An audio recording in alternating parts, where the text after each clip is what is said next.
Listen, I need you to stop what you're doing right now. Put down your phone. Close that shopping cart. Because what I'm about to tell you is going to completely change how you think about your living room setup. If you've been saving up for a PlayStation 5 Pro, or if you just dropped serious money on an Xbox, you might want to sit down for this one. Because Apple is about to do what Apple does best: show up late to the party and completely rewrite the rules. For years, the Apple TV has been that little black box sitting quietly under your television. It streams your shows. It plays your movies. It works flawlessly, sure, but it's never been exciting. It's never been the device you brag about to your friends. It's just been there, doing its job without making any noise. Reliable, polished, expensive, but boring. That's the reputation. And honestly, Apple seemed fine with that. While Sony and Microsoft have been fighting each other with bigger graphics cards and louder marketing campaigns, Apple has been silent. Suspiciously silent. But here's what nobody realized. That silence wasn't surrender. It was strategy. Because in 2025, Apple is launching something that industry insiders are calling Project Hydra. And no, that's not just a cool code name. It represents exactly what Apple is attempting to do: grow multiple heads, attack from multiple angles, and fundamentally transform what a living room device can be. This isn't a streaming box anymore. This is Apple's play to become the single most important piece of hardware in your entire home. And the scary part? They might actually pull it off. Let me start with the chip, because this is where everything begins. For years, Apple TV has been running on A-series processors, the same chips that power iPhones. Now, those chips are fast. They're efficient. They're incredibly powerful for what they do.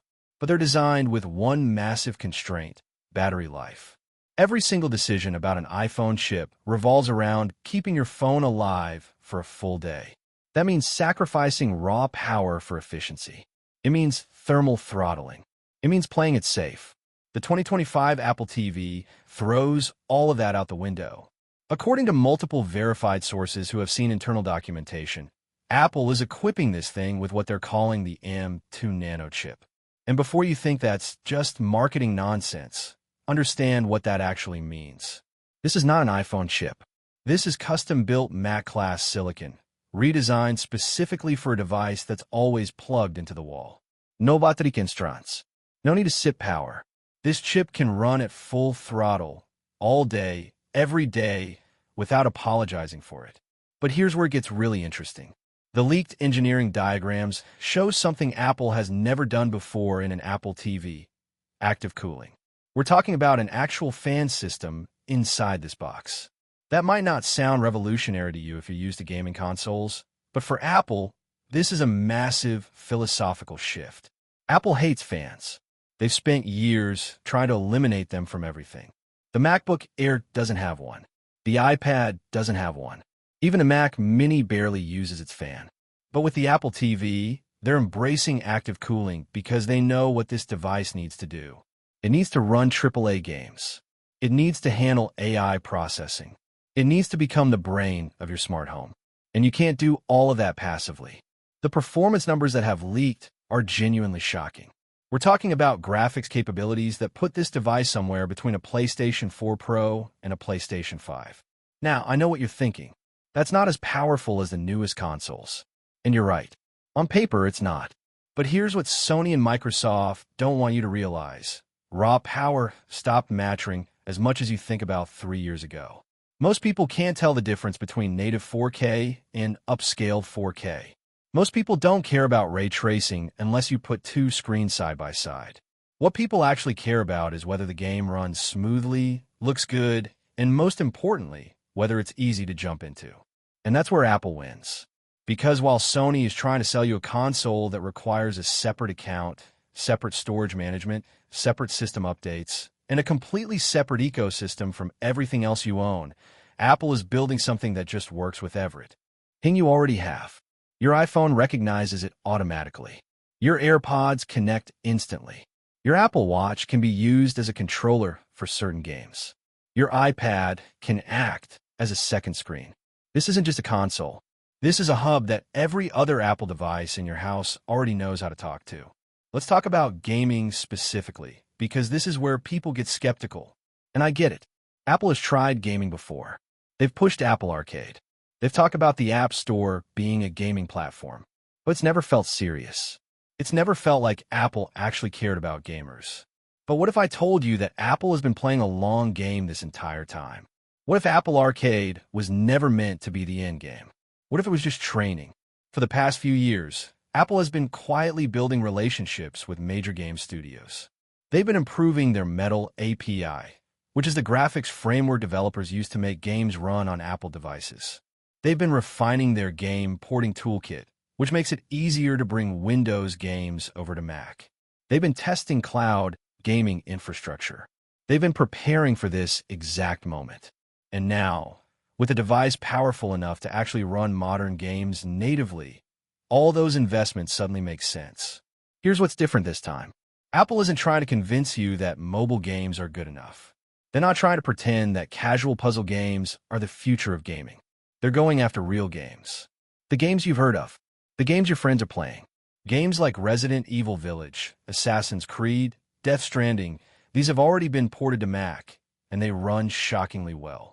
Now imagine those same games, optimized for Apple TV, running on your big screen with a proper controller. That's not a fantasy anymore. That's what's about to happen. But Apple's advantage goes even deeper than just running games. It's about the experience around the game. Think about how you play games on a console right now. You turn on the PlayStation. You wait for it to boot. You sign in. You wait for updates. You navigate through menus. You find your game. You launch it. You wait for it to load. Then, finally, you're playing. It works, but it's clunky. There's friction everywhere. Now imagine this. You walk into your living room. Your Apple TV recognizes your face through the camera. It loads your profile automatically. Your save files are already synced from the cloud. Your controller is already paired. You pick up where you left off in about 5 seconds. Then, halfway through playing, you realize you need to leave the house. You grab your iPad, and the game seamlessly transitions to that screen. Same save, same progress, no interruption. You finish the level on the train. Later that night, you're back home, and you pick it up again on the TV. That's continuity. That's the Apple ecosystem working exactly how it's supposed to. And no other company on the planet can offer that right now. Sony can't do it because they don't control the phones, tablets, and laptops people use. Microsoft is trying with Xbox Cloud Gaming, but it's still laggy, still requires a subscription, and still feels like a compromise. Apple, on the other hand, already owns the entire stack.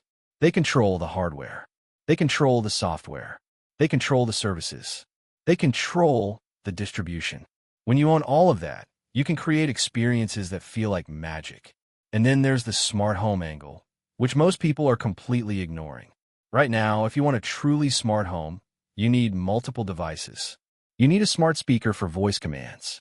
You need a hub for your lights and locks. You need a streaming box for your TV. You need a console if you want a game. That's 4 separate devices for separate power cables, for separate things cluttering up your entertainment center. Apple is trying to collapse all of that into one. The 2025 Apple TV is going to be a HomeKit hub. That means it can control every smart device in your house, even when you're not home. It's going to have always-on microphones for Siri, so you can control things with your voice. It's going to have cameras for FaceTime, so you can make video calls from your couch. It's going to run Apple Intelligence, so it can suggest what to watch based on your habits, adjust your lights when you start a movie, and even analyze your fitness data to recommend workouts on Apple Fitness Plus. This isn't just a streaming box anymore. This is a living room computer. Now, I know some of you are rolling your eyes right now. You're thinking, cool, but how much is this going to cost? And that's a fair question. Apple has never been cheap. The current Apple TV 4K starts at $129, and that's already more expensive than a Roku or a Fire Stick. So what's this new supercharged version going to run? According to the leaks, Apple is planning 2 models. A base model that will probably land around $179, and a Pro model with more storage and additional features that could hit $249 or even $299. That's expensive. That's more than a Nintendo Switch. That's almost as much as a PlayStation 5 Digital Edition. But here's the thing. Apple doesn't compete on price. They never have. They compete on value. And value is different. A PlayStation 5 plays games and streams media. That's it. An Apple TV will play games, stream media, control your smart home, make video calls, run fitness apps, sync with all your other devices, and integrate with services you're probably already paying for. When you look at it that way, the price starts to make more sense. You're not buying a console. You're buying the central nervous system for your entire home. Let's talk about developers for a second, because they're the ones who will ultimately decide if this thing succeeds or fails. Why would a game studio care about making games for Apple TV when PlayStation and Xbox have massive install bases? Why would they invest time and money into a platform that might not even take off? The answer is simple: money. Apple users spend more money on apps and services than any other group of consumers on the planet. It's not even close. The App Store generates more revenue than the Google Play Store, even though Android has way more users. Apple users buy things. They subscribe to things. They don't pirate. They don't wait for sales. They just buy. For a game developer, that's incredibly attractive. And it gets even better. Apple has a unified storefront. One app store. One payment system. One set of rules. Compare that to PC gaming, where you've got Steam, Epic, GOG, and a dozen other storefronts all fighting for attention. Or compare it to console gaming, where you have to negotiate separate deals with Sony, Microsoft, and Nintendo, each with their own approval processes and certification requirements. Apple simplifies all of that. You build your game once, and it runs on iPhone, iPad, Mac, and Apple TV. You submit it once, and it's available everywhere. That's a developer's dream. And Apple is sweetening the deal even further. According to people familiar with the Developer Outreach Program, Apple is offering significant financial incentives to major studios who commit to launching games on Apple platforms day and date with other consoles. They're also providing engineering support, helping studios optimize their games specifically for Apple Silicon. This isn't a half-hearted effort. Apple is going all in on gaming, and they're using their massive cash reserves to make it happen. But let's address the elephant in the room: the criticisms, because there will be plenty. Hardcore gamers are going to complain that it's not as powerful as a PlayStation 5 Pro or a high-end gaming PC. And they're right. It's not. But here's what those critics are missing. Apple isn't trying to win over the hardcore crowd. They're not trying to compete in the enthusiast market. They're going after everyone else. The casual gamers, the families, the people who want to play games but don't want to deal with the complexity and expense of a dedicated gaming setup. That market is enormous. It's way bigger than the hardcore market, and it's been completely underserved. Think about a typical family. Mom wants to watch her shows. Dad wants to watch sports. The kids want to play Fortnite. Everyone wants to listen to music. Everyone has different preferences, different accounts, different devices. Right now, managing all of that is a nightmare. You've got multiple remotes, multiple logins, multiple subscriptions spread across multiple platforms. It's chaos. Apple is offering a solution. One device, one interface, one ecosystem. Everyone's profile is automatically recognized. Everyone's content is instantly accessible. Everyone's experience is seamless. That's not a small thing. That's transformative. There's also going to be criticism about storage. The base model is rumored to have 128 gigabytes of storage, which sounds like a lot until you start downloading modern games. Some AAA titles are pushing 100 gigabytes or more. You're not going to fit many of those on 128 gigabytes. But Apple knows this. That's why they're pushing cloud gaming as well. Apple Arcade already has cloud gaming features built in. Apple has data centers all over the world. They have the infrastructure to make cloud gaming work properly, with low latency and high quality. So for games that are too big to store locally, you just stream them. And because Apple controls the entire pipeline, from the server to the network to the device, they can optimize it in ways that companies like Google and Amazon couldn't. Now let's get into the AI stuff, because this is where things get really futuristic. Apple Intelligence is going to be baked into this device at a system level. That means the Apple TV will learn your habits, anticipate your needs, and make suggestions that actually make sense. It'll know that you watch the news every morning at 7 a.m., so it'll have it ready when you turn on the TV. It'll know that your kids watch cartoons on Saturday mornings, so it'll queue those up automatically. It'll know that you like to game on Friday nights, so it'll download updates and patches ahead of time, so you're not waiting. This isn't creepy surveillance. This is smart computing. And because all of this processing happens on device, your data never leaves your home. Apple isn't selling your viewing habits to advertisers. They're not building a profile on you to serve targeted ads. They're just making your experience better. That's a huge distinction, and it's one of the reasons people trust Apple more than Google or Amazon when it comes to smart home devices. Another feature that's been heavily rumored is spatial audio for gaming. If you've ever used AirPods Pro or AirPods Max, you know how incredible Apple's spatial audio technology is. It genuinely sounds like audio is coming from different directions, creating an immersive, three-dimensional soundscape. Now, imagine that applied to gaming. You'd be able to hear footsteps approaching from behind. You'd be able to pinpoint the direction of gunfire. You'd be able to feel like you're actually inside the game world.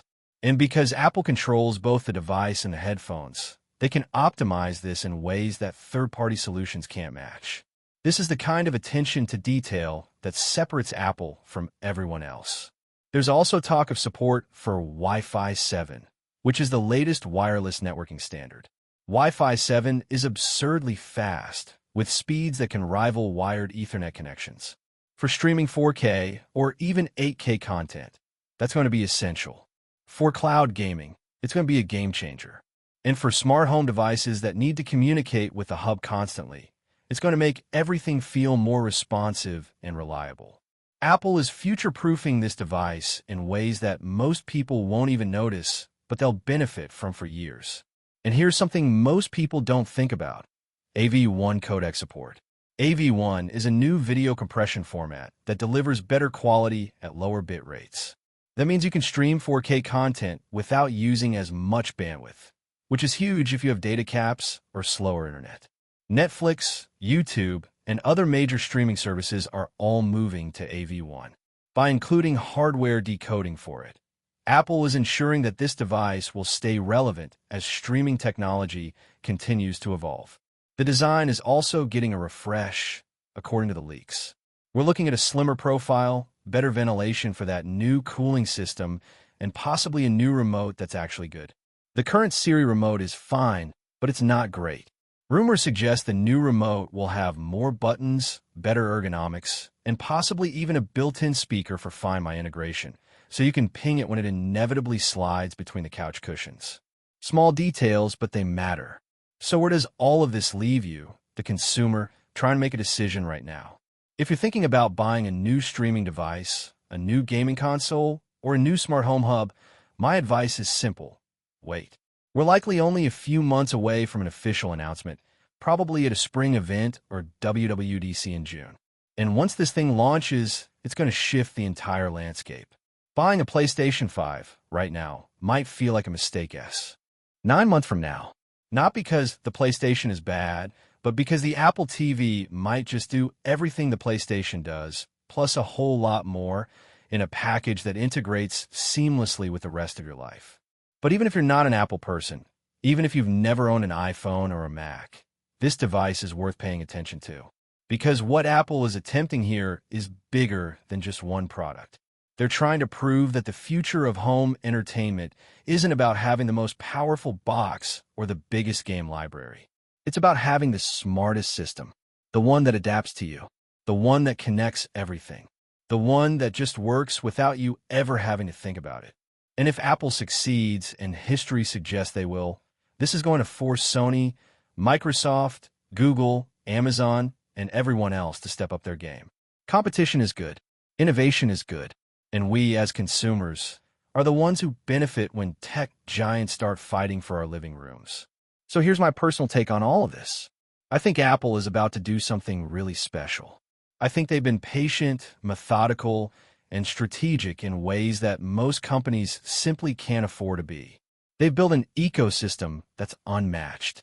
They've created hardware that's powerful and efficient. They've cultivated relationships with developers, content creators, and service providers. And now they're bringing all of that together into one device that could legitimately replace 3 or 4 other devices in your home. That's not hype. That's not fanboy nonsense. That's just good product design. Will it be perfect? No. Will it have flaws? Absolutely. Will there be things that Sony and Microsoft do better? Of course. But perfection isn't the goal. The goal is to create something that feels effortless, something that makes your life easier, something that makes you wonder how you ever lived without it. And if Apple can pull that off, which I genuinely believe they can, then 2025 is going to be remembered as the year the living room changed forever. If you found this breakdown helpful, do me a favor. Hit that subscribe button. Share this video with anyone who's been thinking about upgrading their home entertainment setup. And smash that bell icon so you don't miss the follow-up coverage when Apple officially announces this thing. Because trust me, when they do, the internet is going to lose its mind. And you're going to want to be here for that. This is the kind of launch that only happens once every few years. The kind that shifts entire industries. And we're going to be covering every single detail, every leak, every rumor, and every official announcement as it happens. So stick around. This is just the beginning.